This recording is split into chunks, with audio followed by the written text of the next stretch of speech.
বাহামণি বাসকে মস্ত ডাক্তার হয়েছে। বাবা মাকে শহরে নিয়ে এসেছে। ভদ্রলোকদের বুক কেটে কেটে ধুকপুকুনি দেখে মনে মনে হেসেছে। বাড়ি ফিরেই বাবাকে বলেছে, কিচ্ছু আলাদা নয় বাপ, একই রকম, বরঞ্চ একটু বেশি কাঁপে ওরা, ভয় পায়। সকালে উঠে ভেজানো পান্তা খেয়ে বাহামণি হাসপাতালে যায়। তার নিজের হাসপাতাল, একটু একটু করে গড়ে তোলা, ভালোবাসা দিয়ে আঁকা। অগুন্তি অসুস্থ মানুষের ভিড় সেখানে।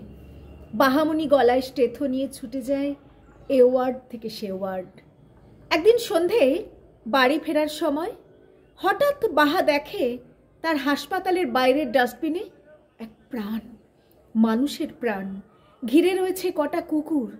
এতদিন শুনেছিল বাহা ভদ্রলোকেরা এমন করে। আজ দেখল, বাহা দেখল, থামল, কোলে তুলল। সে প্রাণ কান্না বন্ধ করে উষ্ণতার আরামে চোখ বন্ধ করল। বাহামণি ধীরে ধীরে পরিপূর্ণ মা হয়ে উঠল।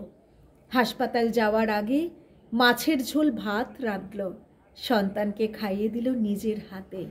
বুকে বেঁধে দিল উষ্ণ আশ্বাস, ভয় নেই, আমি আছি। বাহামণির বাপ মায়ের মুখে খুশি, অথচ চিন্তার ভাঁজ। বিয়া করবি নাই বাহা? বাহামণি মিষ্টি ভোরের মতো হাসল। সন্তানকে বুকে তুলে নিয়ে বলল, সময় কোথা বাপ? বাহামণির সন্তান পান্তা খেল, মারাং বুড়ুর পুজো করল, অলচিকি শিখল, গাইল, নাচল। ঠাকুরদা ঠাকুমা মায়ের সঙ্গে আনন্দ করে বাঁচল। বাঁচতে বাঁচতে একদিন সে বড় হলো। বড় হতে হতে ডাক্তার হলো, বুধন বাসকে গাইনোকোলজিস্ট, মস্ত ডাক্তার। মায়ের উপযুক্ত ছাপ, সবাই বলল। ভদ্রপাড়া উপুর হলো তার সামনেও। একদিন গল্পের মতোই তারও জন্মদাত্রী ফিরে এলো একগাদা টাকা আর প্রকাণ্ড অসুখ নিয়ে। আমি তোমায় ডাস্টবিনে না দিলে সমাজ যে আমায় সংসার দিত না পুত্র।